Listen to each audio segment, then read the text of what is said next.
South ఇండియాలోని అతి తక్కువ ధరలకి రత్నాలనందించే ఏకైక సంస్థ 6JVR. నమస్తే, నేను Keshav. Welcome to Suman TV.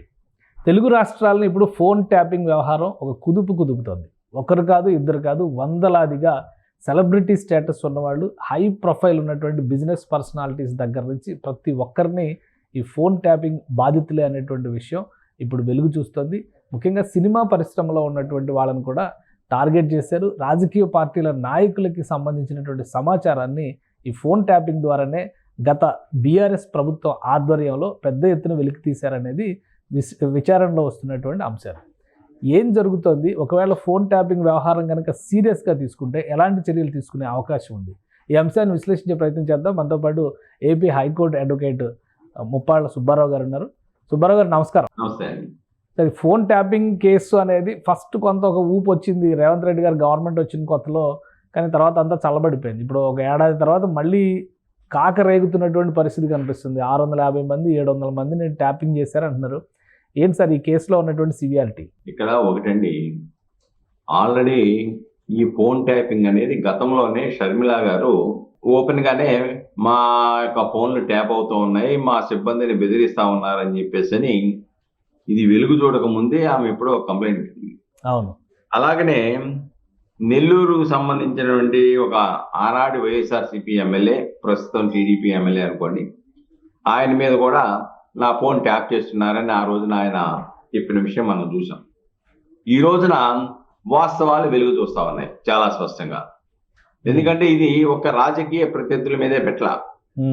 రాజకీయ ప్రత్యర్థులు, వ్యాపారవేత్తలు, ప్రముఖులు, జర్నలిస్టులు, సివిల్ సొసైటీ ఆఫీసర్స్, చివరికి న్యాయమూర్తుల యొక్క ఫోన్లు కూడా ట్యాప్ చేశారనేటువంటి సమాచారం వెలుగు చూస్తా ఉంది. అంటే దీనివల్ల ఏంటి ఉపయోగం అని అనుకోవచ్చు ప్రజలు.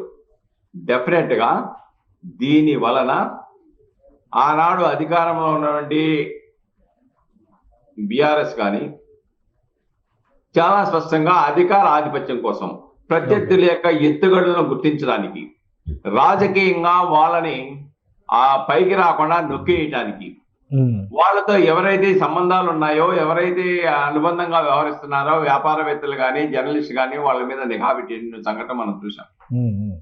అసలు దీనివల్ల లబ్ధి పొందింది ఎందుకంటే ఆంధ్రప్రదేశ్ నుంచి కూడా దాదాపుగా 1000 మంది యొక్క ప్రముఖుల యొక్క ఫోన్ నెంబర్లు అదే ట్యాప్ చేశారని, ఫోన్ ట్యాపింగ్. దాంట్లో చంద్రబాబు నాయుడు, నారా లోకేష్, పవన్ కళ్యాణ్, శర్మిల లాంటి వాళ్ళు కూడా ఉన్నారని చెప్పేసి ఈ రోజున వెలుగు చూస్తా ఉంది. అంటే అప్పుడు అక్కడ బీఆర్ఎస్, తెలంగాణకు పరిమితమైన బీఆర్ఎస్ ఎందుకు ఆంధ్రప్రదేశ్ మీద కూడా దృష్టి కేంద్రీకరించింది? దీనికి ఉన్నండి లాలోచి ఏంటి? ఎందుకంటే అప్పుడు అక్కడ బీఆర్ఎస్, ఇక్కడ వైఎస్ఆర్సీపీ 2 ప్రభుత్వాలు ఉన్నాయి. ఈ 2 ప్రభుత్వాలు కొనండి సంబంధాల దృష్ట్యా ఈ ప్రభుత్వం కూడా ఈ ప్రభుత్వానికి కూడా సహకరించాడు. ఆంధ్రప్రదేశ్ లో జరిగిన ఫోన్ ట్యాపింగ్ సంబంధించిన సమాచారం అంతా వాళ్ళ చెల్లెల దగ్గర నుంచి అందరి సమాచారాన్ని కూడా జగన్మోహన్ రెడ్డి ఎత్తుకళ్లకు అనుకూలంగా ఇచ్చారనేది ఒకటి. రెండోది, అసలు ఇది ఎందుకు, ఇది అలా చేయొచ్చా? అసలు లీగల్ గా ఏం చెప్తుంది సార్? లీగల్ గా ఫోన్ ట్యాపింగ్ కొంతమంది ఏం చెప్తున్నా అంటే లీగల్ గా నక్సలైట్లు ఉన్నారు, అది ఉన్నారు, ఇది ఉన్నారు, శాంతి భద్రతలు అంటున్నారు. ఈవెన్ శాంతి భద్రతలైనా కానీ కేంద్ర హోంశాఖ అనుమతి లేకుండా ఫోన్ ట్యాపింగ్ చేసే హక్కే లేదు వీళ్ళకి. కేంద్ర హోంశాఖ యొక్క అనుమతులు లేకుండా వీళ్ళు ఇష్టం చేసుకొని మేము నక్సలైట్ల కోసమో శాంతి భద్రతల కోసం చేసామంటే కుదరదు. ఎందుకంటే ఫోన్ ట్యాపింగ్ అనేది అత్యవసర పరిస్థితుల్లో చేస్తారు. అవి దేశ భద్రతకు సంబంధించిన విషయాల్లో చేస్తారు. అంతే తప్ప దానికి కూడా హోంశాఖ, కేంద్ర హోంశాఖ అనుమతి ఉండాలి. ఎందుకంటే PUCL versus union of India కానీ, లేకపోతే జస్టిస్ కేఎస్ పుట్టుస్వామి కేసుల్లో కానీ చాలా స్పష్టంగా సుప్రీంకోర్టు చెప్పింది ఏ సందర్భాలలో ఎప్పుడు అనుమతి తీసుకోవాలి, ఎవరు అనుమతి తీసుకోవాలి. అది కూడా 6 నెలల నుంచి 18 నెలలు మాత్రమే ఉంటుంది. అది ఒకవేళ కేంద్ర హోంశాఖ అనుమతిస్తే అని చాలా స్పష్టంగా చెప్పింది. దీంట్లో ఇది వ్యక్తిగత గోప్యత హక్కుని హరించి వేస్తా ఉంది. అలానే మా భావ వ్యక్తీకరణ స్వేచ్ఛని కానీ, ప్రాథమిక హక్కులను కానీ ఉల్లంఘిస్తుంది. భారత రాజ్యాంగం ఆర్టికల్ 19(1)A కానీ, ఆర్టికల్ 21 కానీ పూర్తిగా ఉల్లంఘిస్తుందని చెప్పారు. అయితే ఇప్పుడు ఈ కేసులో దాదాపుగా 4 చట్టాలకు సంబంధించిన కేసులు నమోదు చేశారు ఎఫ్ఐఆర్లో. ఒకటి ఐపీసీ కింద, రెండోది పబ్లిక్ ప్రాపర్టీ డ్యామేజ్ యాక్ట్ కింద, అలానే ఇన్ఫర్మేషన్ అండ్ టెక్నాలజీ యాక్ట్ కింద ఒక 3 సెక్షన్లు, అలానే ఇండియన్ టెలిగ్రాఫ్ యాక్ట్ ఉల్లంఘన కింద ఒక సెక్షన్ పెట్టారు. ఓకే, డెఫినెట్ గా దీంట్లో నిరూపణ అయితే వాళ్ళ జీవితాలు నాశనం అయిపోయినట్టే, జీవిత ఖైదు పెట్టడం కూడా శాశ్వత అవకాశాలు ఉన్నాయి దీంట్లో. కానీ ఎవరిని టార్గెట్ చేస్తారు? ఇప్పుడు ఎంక్వైరీకి సంబంధించి ప్రభాకర్ రావు గారి చుట్టూనో అధికారుల చుట్టూనే నడుస్తుంది. అసలైనటువంటి సూత్రధారులు ఎవరనేది ఎలా తెలుస్తుంది? ఇక్కడ ప్రణీతరావు ఇచ్చినటువంటి సాక్ష్యాల ఆధారంగా, చెప్పిన మాటల ఆధారంగా, అలానే రాధాకిషన్ రావు, భుజంగరావు, తిరుపతి అన్న వీళ్ళ దగ్గర కొంత సమాచారం సేకరించారు. వీళ్ళు మా అధికారులు ఇచ్చారు కాబట్టి ఆదేశాలు దాని ప్రకారం చేశామంటున్నారు. ఇప్పుడు టి ప్రభాకర్ వచ్చాడు అమెరికా నుంచి. పాప ఆయన చట్టపరమైన లబ్ధి పొందాలన్నాడు, ఎక్కడ ఏమి రాలేదు. చివరికి సీటు దగ్గరకు హాజరైపోయి తన అభిప్రాయం వెల్లబుచ్చారు. తన అభిప్రాయాలు వెల్లబుచ్చినప్పుడు డెఫినెట్ గా వీళ్ళకి లాభం ఏంటి? ఈ పోలీస్ అధికారులకి, ఇంటెలిజెన్స్ అధికారులకి ఏంటి లబ్ధి? ఏముండదు. ఆనాడు పాలకులు ఏది చెప్తే వాళ్ళు పాలకుల ప్రకారం అనుసరించేసి మంచి పదవులు వస్తాయని ఒక తృప్తి తప్ప.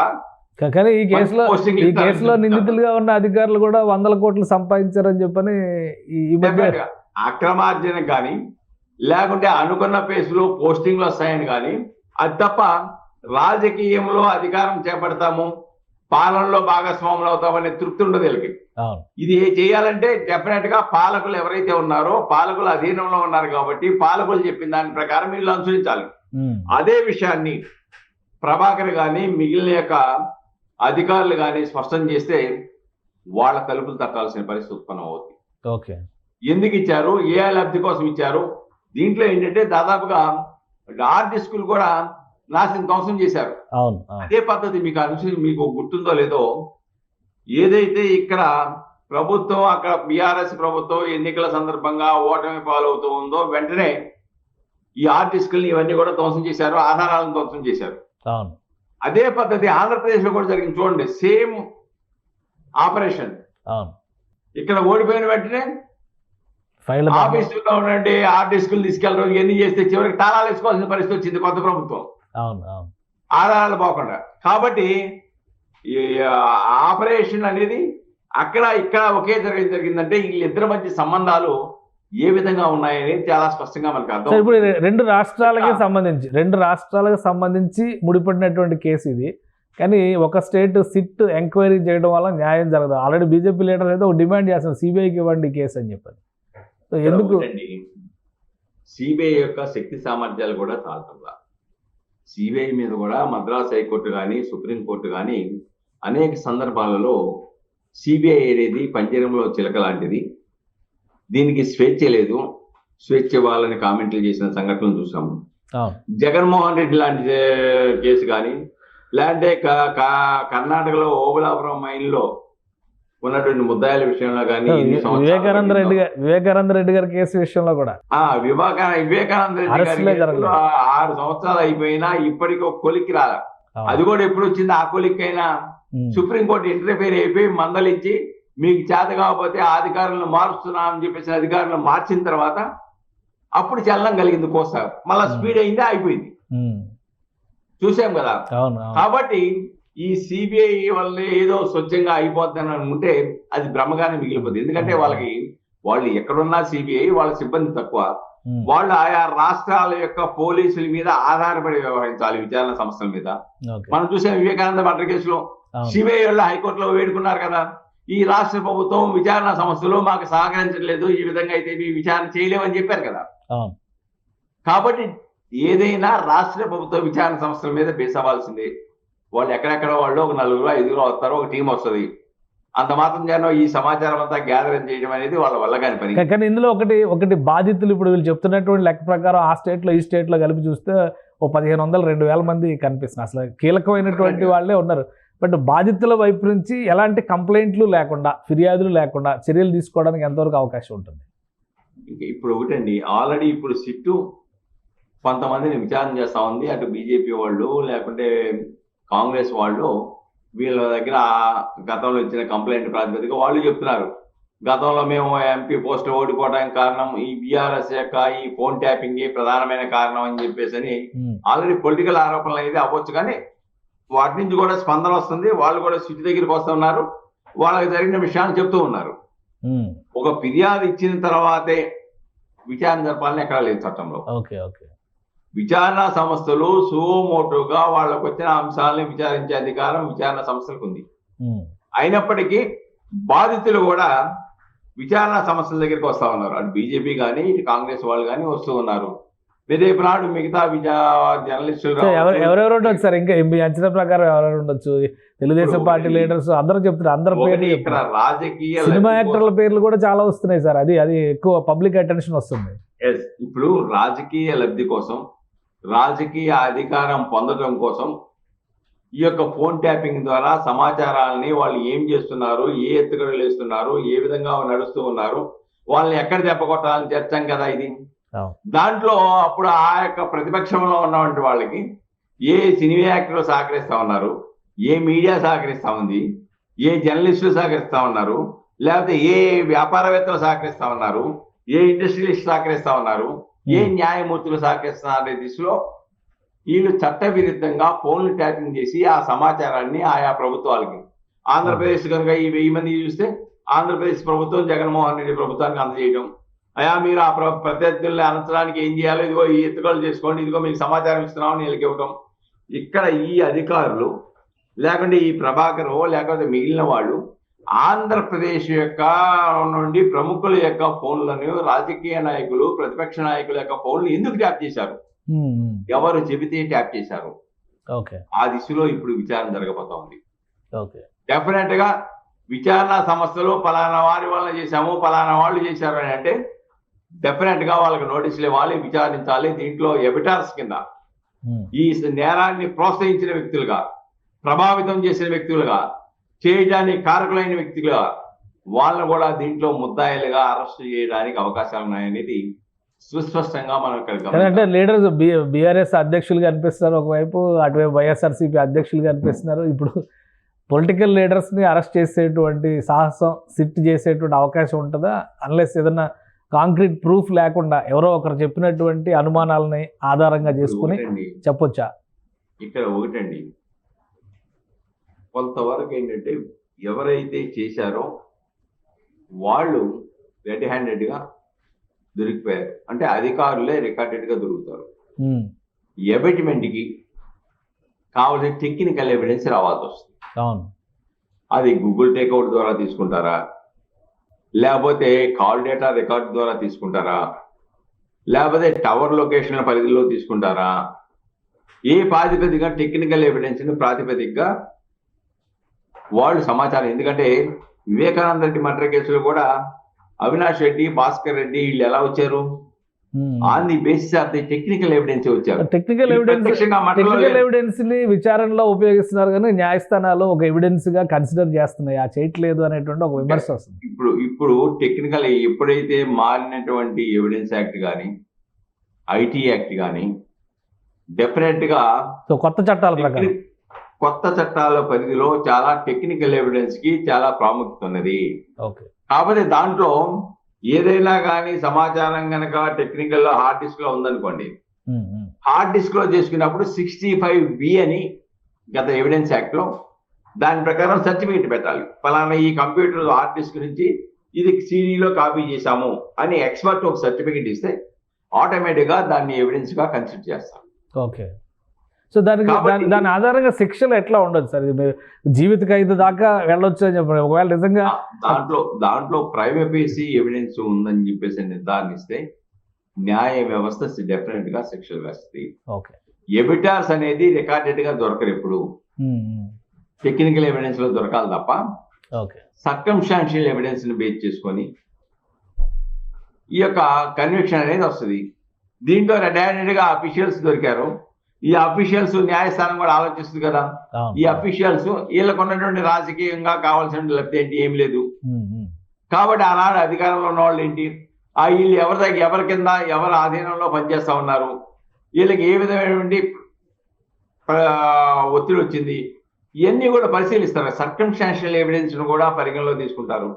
టెక్నికల్ ఎవిడెన్స్ ని పరిగణలో తీసుకుంటారు, రికార్డెడ్ ఎవిడెన్స్ ని డెఫినెట్ గా తీసుకుంటారు. ఎందుకంటే హార్డ్ డిస్కులు తీసుకెళ్లి మాయం చేశారు, సాక్ష్యాన్ని మట్టి మాయం చేయడానికి ప్రయత్నం చేశారు. అది ఎప్పుడు ఎలక్షన్ రిజల్ట్స్ వచ్చిన మరుసటి ఎలక్షన్ కౌంటింగ్ వచ్చేసి ఓడిపోతుంది అధికార పార్టీ అనుకున్న మరుసటి రోజే ఈ సంఘటన చేశారని వస్తుంది, వెలుగు చూస్తుంది.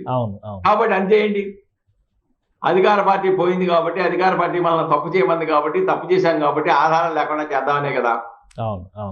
డెఫినెట్ గా అది చదువుకోనోడికి కూడా అర్థమైపోద్ది ఏ విధంగా జరిగిందని చెప్పేసి.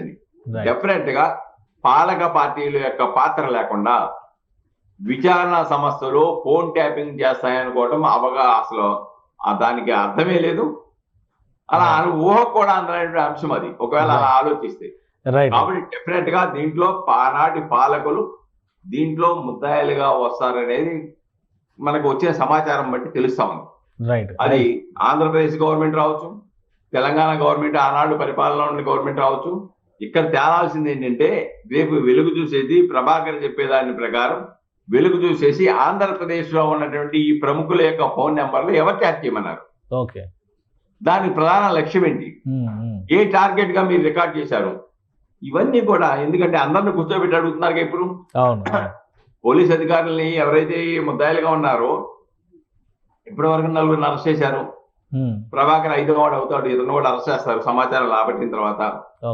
5 ఒకళ్ళు అరెస్ట్ కాబోయే వ్యక్తి 4 అరెస్ట్ అయిన వ్యక్తుల మీద కూర్చోబెట్టేసి ఈయన మొత్తాన్ని 5గురు కూర్చోబెట్టి మాట్లాడుతున్నప్పుడు కొత్త విషయాలు వెలుగు చూస్తాయి. డెఫినెట్ గా దీనిలో ఉన్నటువంటి అసలైనటువంటి తిమింగళాలు బయటకు వస్తాయి. డెఫినెట్ గా చట్టాన్ని నుంచి తప్పించుకోవడం తాత్కాలికంగా తప్పించుకోవచ్చు తప్ప చట్టం నుంచి శాశ్వతంగా తప్పించుకోవటం అనేది ఎవరికి సాధ్యమైన అంశం కాదనేది ఇక్కడ మనం గుర్తించాలండి. రైట్.